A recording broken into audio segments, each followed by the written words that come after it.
ಸಿದ್ದರಾಮಯ್ಯಗೆ ದಿನೇ ದಿನೇ ತಲೆನೋವಾಗ್ತಿದೆ ಮಗ ಡಾಕ್ಟರ್ ಯತೀಂದ್ರ. ಹೌದು, ಸಿದ್ದರಾಮಯ್ಯಗೆ ದಿನೇ ದಿನೇ ತಲೆನೋವಾಗ್ತಿರುವಂತಹ ಮಗ ಡಾಕ್ಟರ್ ಯತೀಂದ್ರ. ಯಾಕೆ ಅಂತೀರಾ? ಡಿಕೆಶಿ ಜೊತೆ ಸಿಎಂ ಸೀಟ್ ಸಂಘರ್ಷದ ವೇಳೆಯಲ್ಲಿ ಮಗನ ತಲೆಬಿಸಿ ಶುರುವಾಗಿದೆ. ಪರಮಾಪ್ತ ಕೆಜೆ ಜಾರ್ಜ್ ವಿಚಾರದಲ್ಲೇ ಸಿದ್ದುಗೆ ಮುಳ್ಳಾಗಿದ್ದ ಮಗ ಡಾಕ್ಟರ್ ಯತೀಂದ್ರ ಸಿದ್ದರಾಮಯ್ಯ ದರ್ಬಾರ್ಗೆ ಕಂಗಾಲಾಗಿದ್ದಾರೆ ಸಿಎಂ. ಜಾರ್ಜ್ ರಾಜೀನಾಮೆ ಹಂತದವರೆಗೂ ಹೋಗಿತ್ತಂತೆ ಯತೀಂದ್ರ ದರ್ಬಾರ್. ಡಾಕ್ಟರ್ ಯತೀಂದ್ರ ಡೀಲ್ ದರ್ಬಾರ್ನಿಂದ ಸಿದ್ದರಾಮಯ್ಯಗೆ ಫುಲ್ ಟೆನ್ಷನ್ ಆಗಿದೆಯಾ? ಸಿದ್ದರಾಮಯ್ಯನವರಿಗೆ ದಿನೇ ದಿನೇ ಡಾಕ್ಟರ್ ಯತೀಂದ್ರ ಅವರ ಮಗ ಡಾಕ್ಟರ್ ಯತೀಂದ್ರನೇ ತಲೆನೋವಾಗ್ತಿದ್ದಾರಾ ಅಂತ. ಡಿಕೆಶಿ ಜೊತೆ ಸಿಎಂ ಸೀಟ್ ಸಂಘರ್ಷದ ವೇಳೆಯಲ್ಲೇ ಸಿದ್ದುಗೆ ಮಗನ ತಲೆಬಿಸಿ ಕೂಡ ಶುರುವಾಗಿದೆ ಅಂಥದ್ದು. ಪರಮಾಪ್ತ ಕೆಜೆ ಜಾರ್ಜ್ ವಿಚಾರದಲ್ಲಿ ಸಿದ್ದುಗೆ ಮುಳ್ಳಾದ್ರ ಮಗ ಯತೀಂದ್ರ ಅನ್ನುವಂಥದ್ದಾಗಿದೆ. ಈಗ ಡಾಕ್ಟರ್ ಯತೀಂದ್ರ ಸಿದ್ದರಾಮಯ್ಯ ದರ್ಬಾರ್ಗೆ ಕಂಗಾಲಾಗಿದ್ದಾರೆ ಸ್ವತಃ ಸಿಎಂ. ಪರಮಾಪ್ತ ಸಚಿವ ಜಾರ್ಜ್ ರಾಜೀನಾಮೆ ಹಂತದವರೆಗೂ ಹೋಗಿತ್ತಂತೆ ಯತೀಂದ್ರ ಅವರ ದರ್ಬಾರ್. ಡಾಕ್ಟರ್ ಯತೀಂದ್ರ ಸಿದ್ದರಾಮಯ್ಯ ಡೀಲ್ ದರ್ಬಾರ್ನಿಂದ ಸಿದ್ದರಾಮಯ್ಯನವರಿಗೆ ಫುಲ್ ಟೆನ್ಷನ್ ಆಗಿದೆ. ಈಗ ಡಾಕ್ಟರ್ ಯತೀಂದ್ರ ಸಿದ್ದರಾಮಯ್ಯನವರ ಮಗ. ಈಗ ಅವರು ನಡೆಸ್ತಿರುವಂತಹ ರಾಜಕೀಯ ದರ್ಬಾರ್ ಸಿದ್ದರಾಮಯ್ಯನವರಿಗೆ ತಲೆನೋವಾಗಿ ಪರಿಣಮಿಸಿದೆ. ಡಿಕೆಶಿ ಜೊತೆಗೆ ಸಿಎಂ ಸೀಟ್ ಸಂಘರ್ಷ ಒಂದು ಕಡೆ ಆದರೆ, ಇದೇ ವೇಳೆ ಯತೀಂದ್ರ ದರ್ಬಾರ್ ಏನಿದೆಯಲ್ಲ, ಇದು ಸಿದ್ದರಾಮಯ್ಯನವರಿಗೆ ಮತ್ತೊಂದು ತಲೆಬಿಸಿಯಾಗಿ ಕಾಡುತ್ತಿದೆ. ಈಗ ಪರಮಾಪ್ತ ಕೆಜೆ ಜಾರ್ಜ್ ವಿಚಾರದಲ್ಲೇ ಸಿದ್ದುಗೆ ಮುಳ್ಳಾದ್ರ ಅವರ ಮಗ ಯತೀಂದ್ರ. ಮಗ ಡಾಕ್ಟರ್ ಯತೀಂದ್ರ ಸಿದ್ದರಾಮಯ್ಯನವರ ದರ್ಬಾರಿಗೆ ಸಿದ್ದರಾಮಯ್ಯನವರೇ ಕಂಗಾಲಾಗಿ ಹೋಗಿದ್ದಾರೆ.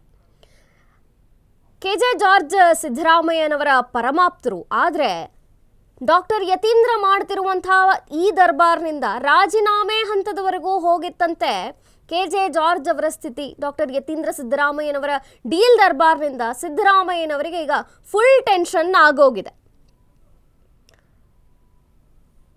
ಡಾಕ್ಟರ್ ಯತೀಂದ್ರ ಅವರು ರಾಜಕೀಯದಲ್ಲಿ ಈಗ ಬರೀ ಜಾರ್ಜ್ ಕೇಸ್ನಲ್ಲಿ ಮಾತ್ರವೇ ಸುದ್ದಿಯಾಗಿಲ್ಲ ಯತೀಂದ್ರ. ಸಿದ್ದು ಸಿಎಂ ಆಗಿತ್ತಂತೆ ದರ್ಬಾರ್ ಆರಂಭಿಸಿದ್ದ ಯತೀಂದ್ರ. ಅಪ್ಪಯ್ಯ ಅಂತ ಡೀಲ್ ಮಾಡೋದು ಗೊತ್ತಿದೆ. ಏನ್ರಿ ಸಿಎಂ ಮಗ ಯತೀಂದ್ರ ದರ್ಬಾರ್ ಎಂದಿದ್ದ HDK. ಆದ್ರೆ ಈಗ ಸಿಎಂ ಆಪ್ತ ಕೆಜೆ ಜಾರ್ಜ್ಗೆ ಕಂಟಕವಾಗಿದ್ದಾರಂತೆ ಯತೀಂದ್ರ. ಅಧಿಕಾರಿಗಳ ವರ್ಗಾವಣೆ ಡೀಲ್ಗೆ ಕೈ ಹಾಕಿ ಸಿಕ್ಕಿಬಿದ್ರ ಯತೀಂದ್ರ. ಇಂಧನ ಇಲಾಖೆಗೆ ಕೈ ಹಾಕಿದ್ರ ಸಿದ್ದರಾಮಯ್ಯ ಪುತ್ರ. ಯತೀಂದ್ರ ಹಾವಳಿಗೆ ಬೇಸತ್ತು ರಿಸೈನ್ಗೆ ಮುಂದಾಗಿದ್ರಂತೆ ಜಾರ್ಜ್. ಆದ್ರೆ ರಾಜೀನಾಮೆ ಇಲ್ಲ, ಅಂಥದ್ದು ಇಲ್ಲ, ಇವೆಲ್ಲ ಸೃಷ್ಟಿ ಅಂದ್ರು ಜಾರ್ಜ್. ಸದನದಲ್ಲಿ ವಿಪಕ್ಷಗಳು ಎತ್ತಿದಂತಹ ಪ್ರಶ್ನೆಗಳಿಗೆ ಸ್ಪಷ್ಟನೆ ನೀಡಿದ್ದಾರೆ ಜಾರ್ಜ್. ಸಿಎಂ ಸಿದ್ದರಾಮಯ್ಯ ಮೇಲೆ ನನಗೆ ನಂಬಿಕೆ ಇದೆ ಅಂತ ಸ್ಪಷ್ಟನೆಯನ್ನ ಕೊಟ್ಟಿದ್ದಾರೆ. ಹಾಗಾದ್ರೆ ಕೆಜೆ ಜಾರ್ಜ್ ರಾಜೀನಾಮೆ ವದಂತಿ ಏನು ಅನ್ನೋದು ಸೀಕ್ರೆಟ್ ಆಗೇ ಉಳ್ಕೊಂತು. ಕೆಜೆ ಜಾರ್ಜ್ ರಾಜೀನಾಮೆಗೆ ನಿರ್ಧರಿಸಿದ್ರೋ ಇಲ್ವೋ ಅದು ಗೊತ್ತಾಗಿಲ್ಲ. ಆದ್ರೆ ಸರ್ಕಾರದ ಕಾರಿಡಾರ್ನಲ್ಲಿ ಆಗಾಗ ಸಿಎಂ ಮಗನ ದರ್ಬಾರ್ ಅಂತೂ ಇದ್ದೇ ಇದೆ, ಸದ್ದು ಸುದ್ದಿ ಆಗ್ತಾನೆ ಇದೆ. ಪ್ರತಿಪಕ್ಷ ನಾಯಕರೇ ಡಾಕ್ಟರ್ ಯತೀಂದ್ರ ವಿರುದ್ಧ ನೇರ ವಾಗ್ದಾಳಿಗೆ ಇಳಿದಿದ್ದಾರೆ.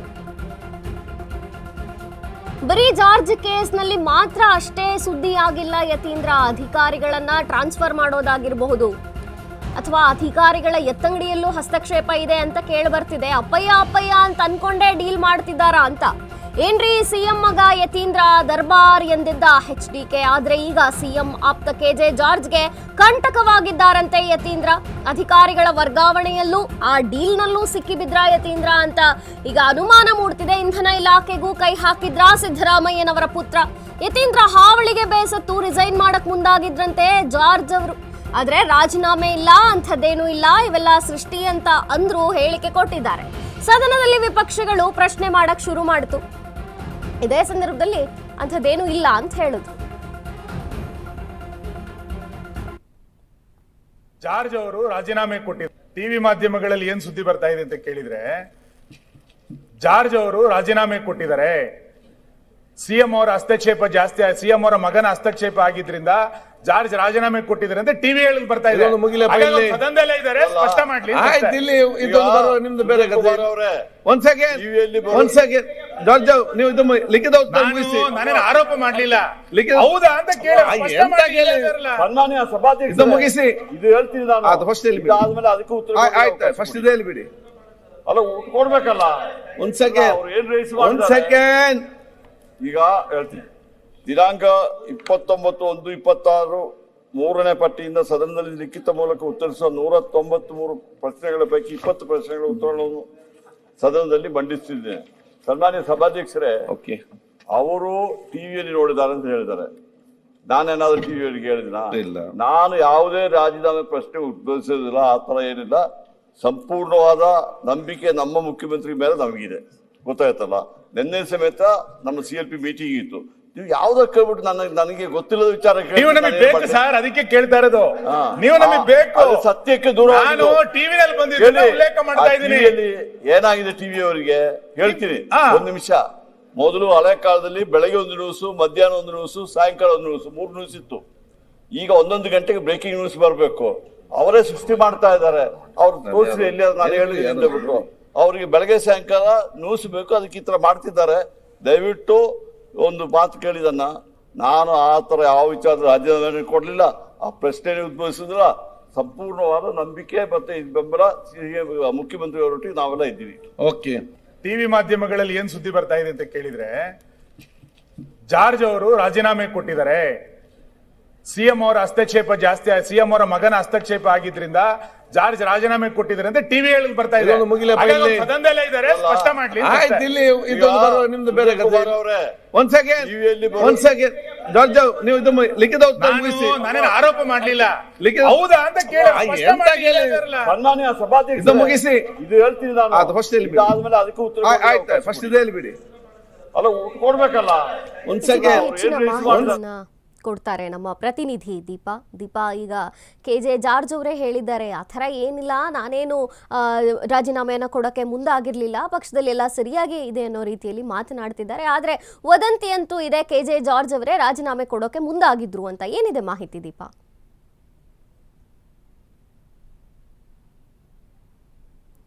ಎಸ್, ದೀಪಾ ಅವರು ಮಾತನಾಡ್ತಿದ್ದಾರೆ. ನೇರ ಸಂಪರ್ಕದಲ್ಲಿದ್ದಾರೆ ಪ್ರತಿನಿಧಿ ದೀಪಾ. ಏನು ಹಸ್ತಕ್ಷೇಪ ಇಲಾಖೆಯಲ್ಲಿ ನಡೀತಿದೆ, ತಂದೆಯಿಂದ ಮಗನದ್ದೇ ದರ್ಬಾರ್ ಜಾಸ್ತಿ ಆಗಿದೆ ಅನ್ನುವಂತಹ ಮಾತುಗಳು, ಚರ್ಚೆಗಳು ಕೇಳಿ ಬಂದಿತ್ತು. ಇದೀಗ ಆ ಒಂದು ವಿಚಾರ ಮುಂದುವರೆದಂತೆ ಜಾರ್ಜ್ ಅವರ ಇಲಾಖೆಗೂ ಹಸ್ತಕ್ಷೇಪ ಆಯ್ತಾ ಅನ್ನುವಂತಹ ಪ್ರಶ್ನೆ ಮೂಡಿದೆ. ಆ ರೀತಿಯಾದಂತಹ ಒಂದು ಚರ್ಚೆ ಶುರುವಾಗಿತ್ತು. ಅದರದೆಲ್ಲದಕ್ಕೂ ಕೂಡ ಇದೀಗ ಇವತ್ತು ಜಾರ್ಜ್ ಸದನದಲ್ಲೇ ಉತ್ತರವನ್ನ ನೀಡಿರುವಂತದ್ದು. ನಮ್ಮ ಮುಖ್ಯಮಂತ್ರಿಗಳ ಮೇಲೆ ನಮಗೆ ಸಂಪೂರ್ಣವಾದ ನಂಬಿಕೆ ಮತ್ತೆ ವಿಶ್ವಾಸ ಇದೆ. ಆ ರೀತಿಯಾದಂತಹ ಯಾವುದೇ ರೀತಿಯ ನಿರ್ಧಾರವನ್ನ ನಾನು ಕೂಡ ಮಾಡಿಲ್ಲ, ಅಂತಹದ್ದು ಯಾವುದೂ ಕೂಡ ಇಲ್ಲ. ಇನ್ ಕೇಸ್ ಏನಾದ್ರೂ ನಮ್ಮಲ್ಲಿ ಏನಾದ್ರೂ ಆ ರೀತಿಯಾಗಿ ಇದ್ರೆ ನಾನು ಯಾಕೆ ಅದನ್ನ ಬಹಿರಂಗವಾಗಿ ಮಾತಾಡ್ಲಿ, ಅಥವಾ ಪಕ್ಷದ ವೇದಿಕೆಗಳಿದೆ, ನಾನು ಅಲ್ಲಿ ಮಾತನಾಡ್ತೇನೆ. ಅದನ್ನ ಇಲ್ಲಿ ತೆಗೆದುಕೊಂಡು ಮಾತನಾಡುವಂತಹದ್ದು ಎಷ್ಟರ ಮಟ್ಟಿಗೆ ಸರಿ ಅನ್ನುವಂತಹ ಪ್ರಶ್ನೆಯನ್ನ ಮಾಡಿದ್ದಾರೆ. ಈ ವಿಚಾರವನ್ನ ಸದನದಲ್ಲೇ ಸುನೀಲ್ ಕುಮಾರ್ ಎತ್ತಿಗೂ ಮಾಧ್ಯಮಗಳಲ್ಲಿ ಬರ್ತಿದೆ, ರಾಜೀನಾಮೆ ಕೊಡೋದಕ್ಕೆ ಜಾಸ್ತಿ ಮುಂದಾಗಿದ್ರು ಅನ್ನುವಂತಹದ್ದ ವಿಚಾರವನ್ನ ಎತ್ತಿದಾಗ ಈ ಸ್ಪಷ್ಟನೆಯನ್ನು ಕೂಡ ಅವರು ಕೊಟ್ಟಿದ್ದಾರೆ. ಈ ಹಿಂದೆ ಕೂಡ ಸ್ವಪಕ್ಷದವರು ಕೂಡ ಯತೀಂದ್ರ ಅವರ ನಡೆಯ ವಿಚಾರವಾಗಿ ಒಂದಿಷ್ಟು ಆಕ್ಷೇಪವನ್ನು ಎತ್ತಿದ್ರು. CM ಸಿದ್ದರಾಮಯ್ಯ ಅವರಿಗೆ ನೇರವಾಗಿ ಹೇಳಿದ್ರು ಅನ್ನುವಂತಹ ಮಾತಿದೆ. ಆದ್ರೆ ಅದರ ಮುಂದೆ ಅಂದ್ರೆ ಯತೀಂದ್ರ ಅವರ ಹಸ್ತಕ್ಷೇಪಗಳು ಬೇರೆ ಬೇರೆ ಸಚಿವರುಗಳಿಗೆ ಇರುಸು ಮುರುಸನ್ನ ಮಾಡ್ತಿದೆ ಅನ್ನುವಂತಹದ್ದು ಕೂಡ ಅನೇಕರು ಎಲ್ಲೋ ಒಂದ್ ಕಡೆ ಮಾತನಾಡಿದ್ದು ಅನ್ನುವಂಥದ್ದು ರಾಜಕೀಯ ವಲಯದಲ್ಲಿ ಚರ್ಚೆಯಾಗಿತ್ತು. ಆದ್ರೆ ಇದೀಗ ಜಾರ್ಜ್ ವಿಚಾರದಲ್ಲಿ ಅದಕ್ಕೆ ಎಷ್ಟರ ಮಟ್ಟಿಗೆ ಸರಿ ತಪ್ಪು ಅನ್ನುವಂತಹದ್ದಿಲ್ಲ. ಆದ್ರೆ ಜಾರ್ಜ್ ಅವರೇ ಮಾಧ್ಯಮಗಳ ಮೇಲೂ ಕೂಡ ಒಂದಿಷ್ಟು ಅಸಮಾಧಾನವನ್ನ ಹೊರ ಹಾಕಿರುವಂತದ್ದು. ಇದರ ಜೊತೆಗೆ ಅವರೇ ಸದನದಲ್ಲಿ ಸ್ಪಷ್ಟಪಡಿಸಿದಂತೆ ನಾನು ಯಾವುದೇ ಕಾರಣಕ್ಕೂ ಆ ರೀತಿಯಾದಂತಹ ನಿರ್ಧಾರವನ್ನ ತೆಗೆದುಕೊಳ್ಳೋದಿಕ್ಕೂ ಕೂಡ ಹೋಗೋದಿಲ್ಲ ಅನ್ನುವಂತಹ ಮಾತನ್ನ ಹೇಳೋ ಮೂಲಕ ಈ ವಿಚಾರವನ್ನ ಇಲ್ಲಿಗೆ ನಿಲ್ಲಿಸುವಂತ, ಅಂದ್ರೆ ಈ ವಿಚಾರ ಅಂದ್ರೆ ಏನು ಅವರು ರಾಜೀನಾಮೆ ಕೊಡ್ಬೇಕು ಅನ್ನುವಂತಹದಿತ್ತು, ಆ ವಿಚಾರವನ್ನ ತಳ್ಳಿ ಹಾಕುವಂತಹ ಕೆಲಸವೂ ಕೂಡ ಆಗಿದೆ. ಮಂಜರಿ. ಓಕೆ ದೀಪಾ, ಥ್ಯಾಂಕ್ ಯು ನಿಮ್ಮೆಲ್ಲ ಮಾಹಿತಿಗೆ.